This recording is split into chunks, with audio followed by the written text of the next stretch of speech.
मनोज जरांगे यांनी आता तरी थांबावं, इतकी टोकाची भूमिका घेऊ नये असं शिंदे गटाचे आमदार संजय शिरसाट यांनी म्हटलंय। आंदोलनाला गालबोट लागलं तर कारवाई करावी लागेल असं देखील शिरसाट म्हणाले। जरांगे कुणाची स्क्रिप्ट वाचतात, नेत्यांना शिवीगाळ योग्य नाही असं देखील शिरसाट यांनी म्हटलंय। आमदार संजय शिरसाट आपल्यासोबत आपण त्यांच्याशी बोलणार आहोत। पाटील काल आक्रमक त्यांनी भूमिका घेतली, शिवराळ भाषेचाही वापर केला, देवेंद्र फडणवीसांना बरंच काय म्हणाले ते।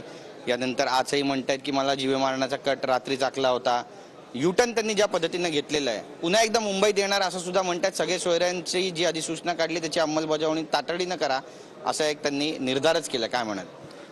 मी तुम्हाला हे स्पष्टपणे कालही सांगतो, आजही सांगतो, कोणताही राजकीय नेता अशा कुणाच्या हत्या किंवा कुणाच्या मर्डर करून आंदोलन दडपण्याचा प्रयत्न करणार नाही। म्हणून हे त्यांनी सुद्धा डोक्यातून काढून टाका, कोणतरी तुमची हत्या करेल। हां, राहिला प्रश्न तुमच्या आंदोलनाचा, हे लोकशाहीने तुम्हाला दिलेला अधिकार आहे। तुम्ही कधी यायचं आणि कधी करायचं आंदोलन हा तुमचा विषय आहे। म्हणून त्या विषयाला सरकारने गंभीरतेने घेतलेला आहे। शिंदे साहेबांनी असेल की त्यांच्या इतर सहकार्याने असेल, जी मराठा आरक्षणासाठी आवश्यक असलेल्या सर्व बाबी पूर्ण केलेल्या आहेत। म्हणून एकच तुम्हाला वारंवार मी सांगतोय, मी कालही जरांगे पाटलाला सुद्धा विनंती केलेली आहे की तुम्ही असं शिवराळ भाषा कुणाबद्दल वापरू नका, तो कोणी असेल। परंतु याचा अर्थ कुणाला आनंद होतो अशातला काही भाग नाही। आम्ही सर्वजण मिळून आमचं काम करतोय।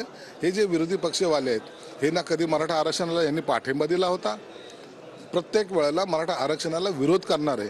आज मराठा आरक्षणाच्या बाजूने बोलायचा प्रयत्न करतात।